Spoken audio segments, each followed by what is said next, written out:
Ethan Parker drifted slowly through the void, the shattered pieces of the Zytherian ship floating around him like dead leaves.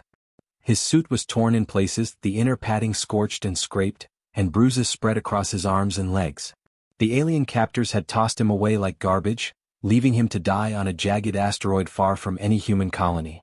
The stars above were beautiful but cold, distant, and indifferent to his suffering. He struggled to orient himself, pulling scraps of metal and insulation toward him. Every movement was painful, each breath in the low-gravity suit heavy and shallow. Yet despite the fear and pain, Ethan refused to give in. He remembered his training, his family, and the stubborn determination that had carried him through every difficult situation on Earth. "Humans don't give up," he whispered, repeating it like a mantra, trying to convince himself as much as the universe. The asteroid he floated near was jagged and sharp, crisscrossed with cracks and ridges that glowed faintly under the distant starlight. Ethan clambered to the surface, careful not to puncture his suit, and began scavenging pieces of the wrecked Zytherian craft. Broken panels, exposed wires, and fragments of alien equipment littered the rocks. To anyone else it might have seemed hopeless, but he was a human, and humans were made for hope. With careful hands he started repairing a damaged communications device, twisting wires and improvising circuits with scraps of metal. Hours passed, or maybe days, he could no longer tell. Time seemed to stretch in the emptiness of space. Each attempt to contact help met only static, his calls swallowed by the void. He could almost feel the galaxy itself shrugging at his presence. Yet he persisted, stubbornly tapping buttons, adjusting frequencies, and sending repeated distress signals. Even when his hands shook and his suit's internal temperature warning blinked red, he refused to stop. He found pockets of ice trapped in the asteroid's cracks and used them for drinking water, rationing it carefully. Bits of alien rations and strange nutrient gels from the wreck gave him sustenance. Each small victory, each survival trick, reminded him that he was still alive, still human, still capable. He wrapped himself in scraps of metal for warmth, his mind racing with thoughts of home, of Earth, and of people who would never know he had survived. As he lay on the cold, rough surface, staring at the stars that stretched endlessly above him, Ethan allowed himself a quiet thought. Even in the face of being thrown away, even when abandoned by creatures far stronger than him, he could endure. Humans had a stubborn streak, a spark that refused to die. And as he whispered to himself again, "Humans don't give up," he felt a tiny warmth in the dark void, a reminder that even here, in the emptiness, survival was possible, and maybe something extraordinary was waiting just beyond the next horizon. Ethan Parker's breath caught in his throat as massive shadows swept across the asteroid belt. At first he thought the shifting darkness was just the movement of large debris. Then he realized the shapes were too smooth, too deliberate. Gigantic dragons, creatures beyond anything he had ever imagined, hovered above him. Their scales glittered with a light of their own, reflecting the distant sun and making them look like constellations made flesh. He froze, clutching a piece of scrap metal for some imagined protection. Every instinct screamed at him to run, to hide, but he was weightless on the asteroid's jagged surface. His suit's thrusters could only do so much, and there was nowhere to run. His mind raced. They could crush me without effort. I'm done for. But the dragons did not move toward him with claws or teeth. They did not roar or attack. They watched, circling silently, their enormous wings creating gentle waves of wind that stirred loose dust and ice fragments. Their eyes were immense, golden, and ancient, filled with intelligence and patience that stretched back longer than any human history. It was as if they had seen countless worlds rise and fall, and now they were studying him, just him, a single human, without judgment. For the first time in days, Ethan felt something he hadn't experienced since the Zytherians had thrown him away. He felt noticed. Really noticed. Not as a weak creature or a failed experiment, but as something worth attention, something that mattered in its own small, stubborn way. His heart pounded, but not with fear, more with awe and cautious hope. He tried to speak, his voice trembling through the comms of his suit. Hello?" he said, unsure if they could even understand him. The dragons tilted their heads, moving slowly in the void, their wings tracing arcs that made him feel both tiny and strangely safe. One of the larger dragons, its scales shimmering like molten silver, drifted closer, its gaze locked on him. Ethan could almost feel a presence in his mind, a gentle curiosity probing without hostility. He took a deep breath and forced himself to calm down. He had survived the Zytherians, survived being left alone on a deadly asteroid, and he could survive this encounter too. But there was something different about these dragons. They weren't here to destroy. There was no malice in their movements.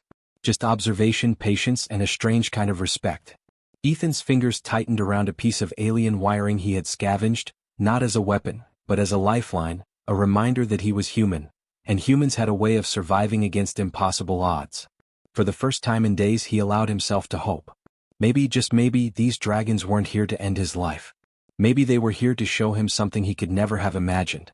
And as he looked up into their vast, knowing eyes, Ethan realized something extraordinary. For the first time in his life he felt seen, not as a weakling, not as discarded trash, but as someone who might matter in a universe far larger than he had ever dreamed. The dragons moved silently around Ethan Parker, their massive bodies floating effortlessly in the void. He could feel the weight of their gaze like it reached into his thoughts, testing him without words. Then the first challenge appeared. A large chunk of rock, floating freely in the asteroid belt, spun unpredictably toward him. One of the dragons swiped at it with a claw, sending it tumbling in a new, chaotic direction. Ethan's heart raced. If he didn't act fast, the rock could crush him, or worse, damage the fragile comm device he had repaired.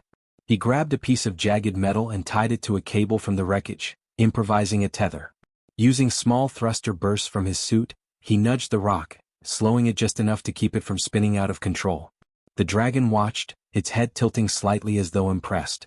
No sooner had he solved the first test than a second one appeared. Another dragon glided directly into his path, its wings folding smoothly as it blocked him from moving toward another cluster of wreckage. The creature didn't attack. It simply floated there, patient and unyielding, waiting to see what he would do. Ethan hesitated for only a moment before thinking fast. He altered his course, using a small thruster burst combined with a makeshift rope pulley system. With careful timing, he slid past the dragon and reached the object he needed to fix. Each success made his heart beat faster, not with fear but with a strange excitement. For centuries, humans had been underestimated by stronger beings, treated as fragile and unworthy. Yet here, floating in the silence of space, Ethan realized that the dragons weren't testing his strength. They were testing his mind, his creativity, his adaptability. Every human skill, every quick decision mattered. Then Kael'thar, the largest dragon, approached. Its scales glittered like starlight, and its immense eyes seemed to look through him. Ethan felt something strange, a gentle pressure in his mind, a thought forming not in words, but as an idea, a presence. You survive where others fail. You are interesting. Ethan froze. His heart thumped wildly in his chest. For the first time he understood that the dragon wasn't just observing him, it was recognizing him. Not as a weak human, not as discarded trash, but as someone capable, resourceful, and resilient. The recognition was overwhelming. He had faced death from aliens, from the cold void, and now he had faced beings older than stars themselves, and survived. A warmth spread through him, not from his suit's heaters, but from a deeper human spark, pride, hope, and a sense of belonging. He was being seen. Truly seen. The dragon's patience, their silent judgment, had turned into acknowledgement. In that moment, Ethan Parker understood something extraordinary. Being human was more than fragile bones and beating hearts. It was creativity, courage, and the stubborn will to survive. And as Kael'thar drifted closer, its massive wings casting shadows over the asteroid, Ethan realized that this was the first step in something bigger. A bond, a trust, and perhaps a destiny he had never imagined in the cold depths of space. Days passed in the quiet of space, yet time felt different with the dragons around. The vast, glowing creatures moved gracefully, coiling around asteroids and drifting between stars, their presence both awe-inspiring and calming. Ethan Parker no longer felt the biting loneliness of being abandoned by the Zytherians. Instead, he found himself sharing stories, his voice soft but confident, floating through the hum of his suit's comm system. He spoke of Earth, of green fields and the scent of rain after a storm. He told them about his hometown, a small place where neighbors knew one another, where children ran barefoot through the streets laughing. He described his sister Lily, who had loved to paint sunsets in brilliant reds and oranges, because she always feared there would not be enough days to see all the ones she wanted. With each story, the dragons listened, tilting their massive heads, eyes glimmering with curiosity. In return, Ethan began to learn their language, not in words, but as feelings, vibrations, and thoughts flowing through his mind. It was strange at first. The vibrations were soft, like echoes of a heartbeat, carrying meanings rather than sentences. Slowly he understood. A slight pulse meant question. A gentle ripple meant comfort. And when Kael'thar extended his claw lightly toward him, there was no threat in it, only an invitation. Ethan hesitated for a moment, then reached out, letting his hand touch the shimmering scales. The dragon's skin was warm, almost alive in its energy, and the gesture resonated deep in Ethan's chest. The other dragons, seeing Kael'thar's gesture, mirrored it with their own movements, creating a circle of silent acceptance around him. For the first time in weeks, Ethan felt a warmth that was more than heat from his suit. It was the warmth of being seen, understood, and, in a strange but undeniable way, loved. He laughed softly, a sound that echoed against the floating rocks and reflected off the dragon's shimmering scales. "I'm not alone," he thought, and for the first time since the Zytherians threw him away, he truly believed it. The dragon's attention was not just curiosity, it was acceptance. And then, in a gesture that carried more weight than any human words could, Kael'thar sent a thought into his mind, clear and strong. "Son." Ethan's chest tightened and a smile spread across his face. He had been abandoned, cast aside like trash, left to survive alone against the cold void of space. But here, among beings older than planets, older than the stars themselves, he had found something no one had ever given him before. A family. Not in the human sense, but a bond that transcended species, a connection that spoke of respect, trust, and care. The dragons hovered close, their massive wings creating currents that shifted tiny ice crystals floating nearby, casting prisms of color across Ethan's suit. He realized that humans were fragile in body, yes, but in spirit they had something unique. Something the Zytherians could not understand. Something the dragons recognized and, somehow, cherished. Ethan Parker, once alone and discarded, had found his place. And as he looked up into Kael'thar's immense, glowing eyes, he felt a simple, profound truth. He was no longer just a human in the void. He was a son of dragons, a part of something far larger than himself, and for the first time in his life he felt truly at home. Ethan Parker floated on the asteroid, staring at the approaching fleet of Zytherian ships. They were larger and faster than he had imagined, armed with weapons that could tear apart planets. For a moment, fear threatened to take hold, but it didn't. Not anymore. He had faced being abandoned, frozen in the void, and tested by dragons older than the stars. Fear was no longer his master. The Zytherians assumed he was still helpless, that their discarded human was nothing more than floating debris. They had no idea what he had become. Ethan signaled subtly to the dragons, and the massive creatures responded instantly. Their wings stretched across the void, casting enormous shadows over the asteroid field.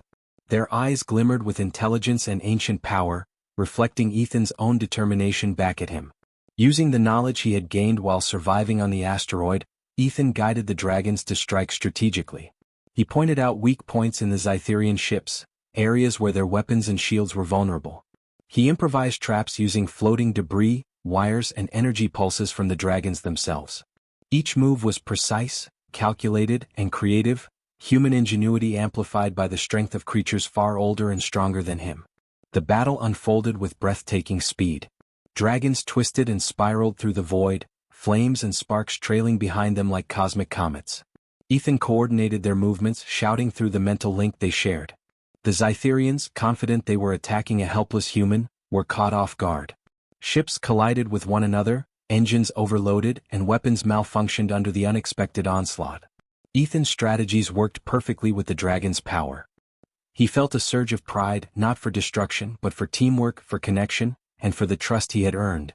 The same species that had thrown him away now found themselves outsmarted by someone they had dismissed as nothing. And Ethan realized something extraordinary. Humans were small and fragile, yes, but they had a spark that could change the course of events, even among stars and dragons. When the last Zytherian ship retreated, smoke trailing behind, Ethan floated in the silence of victory. He looked at the dragons circling above him, their wings casting glittering shadows in the starlight.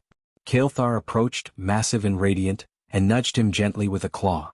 The other dragons mirrored the gesture, surrounding him like a protective family. For the first time since he had been thrown into the void, Ethan felt a true sense of belonging. He was no longer a discarded human, no longer a survivor struggling alone. He was a son of dragons, a bridge between two worlds, proof that resilience, courage, and cleverness could triumph against the odds. Ethan Parker had been thrown away like trash, but he had risen, smarter, braver, and stronger than anyone expected. In the company of beings older than the stars, he had found family, purpose, and a future filled with endless possibilities. And for the first time he allowed himself to imagine what humans, with their stubborn spark, could achieve when the universe chose to see them, not as weaklings, but as something extraordinary.